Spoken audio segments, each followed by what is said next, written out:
અત્યારે રાજ્યમાં વરસાદને લઈને મહત્વના સમાચાર સામે આવી રહ્યા છે। અમદાવાદમાં આર્મીની ટીમોએ માંડ્યો છે મોરચો અને સાથે જ સાઉથ બોપલ વિસ્તાર આર્મીના હવાલે કરી દેવાયો છે। અમદાવાદમાં 6 આર્મીની ટીમો મેદાને ઉતરી ગઈ છે અને અત્યારે સમગ્ર લેટેસ્ટ તસવીરો આપ જોઈ રહ્યા છો TV9ની સ્ક્રીન પર। સાઉથ બોપલ વિસ્તાર હવે પૂરેપૂરી રીતે આર્મીને હવાલે કરી દેવાયો છે। આ તમામ તસવીરો અત્યારે આપ જોઈ રહ્યા છો। બોપલ વિસ્તારની વાત કરીએ, સિંધુભવન વિસ્તારની વાત કરીએ અને શેલા વિસ્તારની વાત કરીએ તો અત્યારે પરિસ્થિતિ ખૂબ જ કપરી બની છે। આર્મીના તમામ જવાનોએ અત્યારે મોરચો સંભાળ્યો છે અને બોટ લઈને પહોંચી ગયા છે લોકોની મદદે।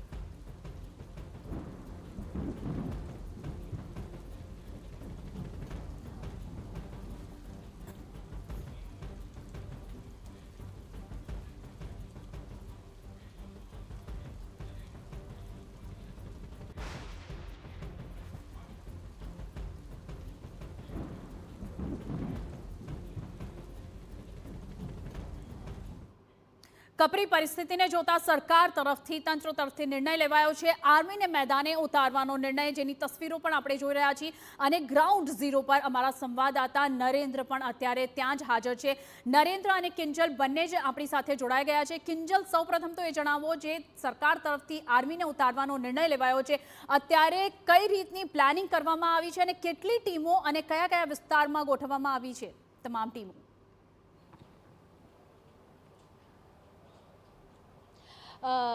જે નીરુ, ચોક્કસ જે રીતે સરકારે નિર્ણય લીધો છે 6 આર્મીની કોલમ અને કહી શકાય અમદાવાદ જિલ્લા અને શહેરની અંદર ઉતારવામાં આવી છે। અમદાવાદ શહેરની વાત કરવામાં આવે તો બોપલ, શીલજ, ઘુમા જે વિસ્તારો છે કે જે પાણીમાં ગરકાવ થઈ ગયેલા વિસ્તારો છે, ત્યાં એક આર્મીની આખી જે કોલમ છે તેને ઉતારવામાં આવી છે। એક કોલમ એટલે નીરુ 100 જેટલા જે કે આર્મી જવાનો હોય છે તેમાં તૈનાત હોય છે, એટલે કે આર્મીના અંદાજે 300થી પણ વધુ જવાનો આજે કહી શકાય કે અમદાવાદના એ વિસ્તારમાં છે કે જે બોપલ, શીલજ, ઘુમા કે જે પાણી ગરકાવ છે।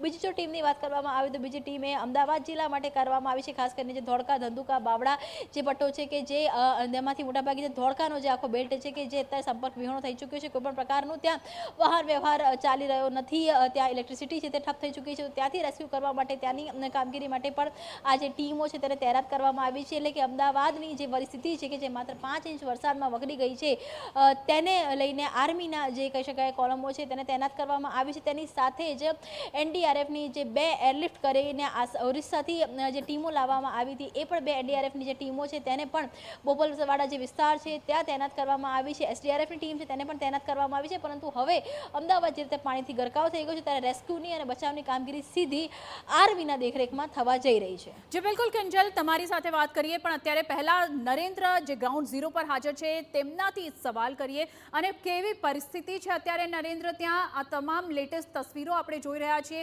આર્મીની ટીમો ત્યાં રેસ્ક્યુ અને બચાવ કામગીરી માટે પહોંચી ગઈ છે, શું છે લેટેસ્ટ અપડેટ?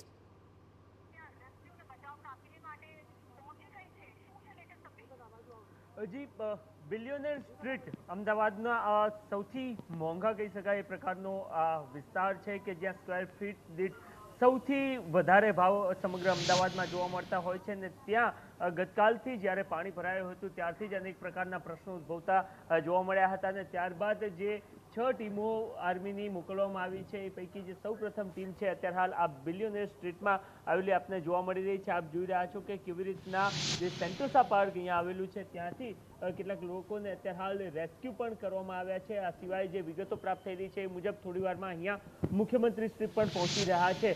મહત્વનું છે કે આ જે સમગ્ર વિસ્તાર છે એ નવ ડેવલપ વિસ્તાર છે અને આ વિસ્તારમાં પણ આ પ્રકારની સ્થિતિનું નિર્માણ થયું છે, ત્યારે ગતકાલથી સતત આ બાબતને લઈને એ પ્રકારની ટીકા થતી પણ જોવા મળતી હતી કે કયા કારણો છે કે જેના કારણે આ વિસ્તારોમાં આટલા પાણી ભરાતા હોય છે। અહીંયાથી આપ જોઈ રહ્યા છો કે લક્ઝરિયસ કાર, કારણ કે જે લોકો આ વિસ્તારમાં રહેતા હશે એમની આર્થિક સ્થિતિ સારી હોય એ રીતના સમજી શકે અને એના જ કારણે મેક્સિમમ લક્ઝરિયસ કાર આ વિસ્તારમાં આ રીતના પાણીમાં ગરકાવ થઈ ગયેલી જોવા મળી હતી અને ચાહે એ કારને અહીંયાથી સુરક્ષિત સ્થળે મોકલવાનું કામ હોય કે પછી જે લોકો પોતાના બંગલોમાં ફસાયેલા હોય એ તમામ લોકોને અહીંયાથી બહાર કાઢવાનું કામ હોય એ અત્યારે હાલ આર્મીની ટીમ દ્વારા કરવામાં આવી રહ્યું છે। અહીંયા પણ આપ જોઈ રહ્યા છો કે કેવી રીતના આ ટીમ અત્યારે હાલ અહીંયા તૈનાત કરવામાં આવી છે। થોડી વાર પહેલા કેટલાક લોકોનું અહીંયાથી રેસ્ક્યુ પણ કરવામાં આવ્યું હતું અને જે પ્રકારે, કારણ કે આર્મીની ટીમ છે તો આ પ્રકારની ડિઝાસ્ટર વાળી જે સ્થિતિ પરિસ્થિતિ હોય છે એમાં તેમને મહારત હાંસલ કરેલી હોય છે અને એના જ કારણે આ પ્રકારની સ્થિતિમાં ચાહે એનડીઆરએફ, આ સિવાય ફાયર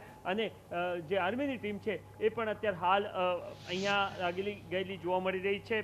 જી અહીંયા અંદર છો આપ. ઓકે સરજી, ટીમ પણ અત્યારે હાલ આર્મીની પહોંચી છે ને? આર્મીની ટીમ પણ આવેલી છે, કોર્પોરેશનનો સ્ટાફ પણ છે, ફાયર બ્રિગેડની ગાડીઓ રાત્રે આવેલી ફસાઈ ગઈ, બંધ થઈ ગઈ છે બધી. ગઈકાલ બપોર પછીથી પરિસ્થિતિ વણસી ગઈ છે.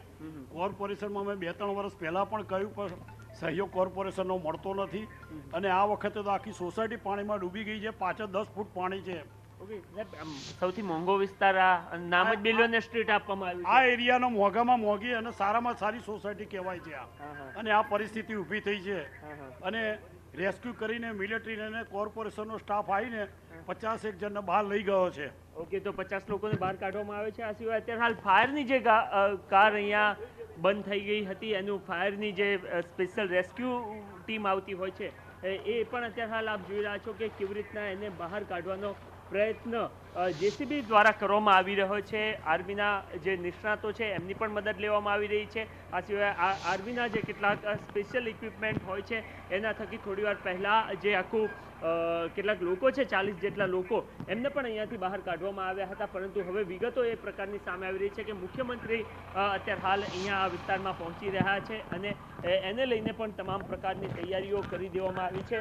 થોડી જ વારમાં આ તમામ જે જગ્યાઓ છે, જે સમગ્ર વિસ્તારો છે એનું નિરીક્ષણ પણ મુખ્યમંત્રી દ્વારા કરવામાં આવશે અને આ જે વિસ્તાર છે જે પ્રકારે, કારણ કે એ વ્યક્તિ જે બહાર આવ્યા હતા એ અંદર સોસાયટીમાં રહે છે અને ખૂબ મોંઘી આ સોસાયટી છે. તેમને પણ કહ્યું હતું કે કરોડોના બંગલો અને આ વિસ્તારની સૌથી હાઈફાઈ આ સોસાયટી છે અને સોસાયટીની જો આ પ્રકારની સ્થિતિ થતી હોય તો પછી અન્ય તમામ જે જગ્યાઓ છે એની કેવા પ્રકારની સ્થિતિ થઈ હોય એ સમજી શકાય છે. અત્યારે હાલ મુખ્યમંત્રીનો કાફલો અત્યારે હાલ અહીંયા પહોંચી ચૂક્યો છે.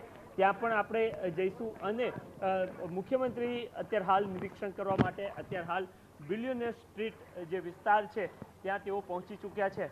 મહત્વનું છે કે અમદાવાદ શહેર કે જે ઓલિમ્પિક સિટી ભવિષ્યનું, કોમનવેલ્થ સિટી, કારણ કે 2030ની યજમાની પણ મળી ચૂકી છે, એ સ્થિતિમાં જ્યારે આ પ્રકારનું, કારણ કે જ્યારે આપ આંતરરાષ્ટ્રીય સિટીનો દરજ્જો મેળવતા હોય છે ત્યારે એ પ્રકારની એની તમામ સુવિધાઓ હોવી ખૂબ જરૂરી છે. પરંતુ જ્યારે આ પ્રકારનો વરસાદ વરસતો હોય છે ત્યારે ખરા અર્થમાં શહેર કેવા પ્રકારનું છે એ સહિતની તમામ બાબતોના જવાબ મળી જતા હોય છે અને એના જ કારણે આ પ્રકારની સ્થિતિનું નિર્માણ થયેલું અત્યારે હાલ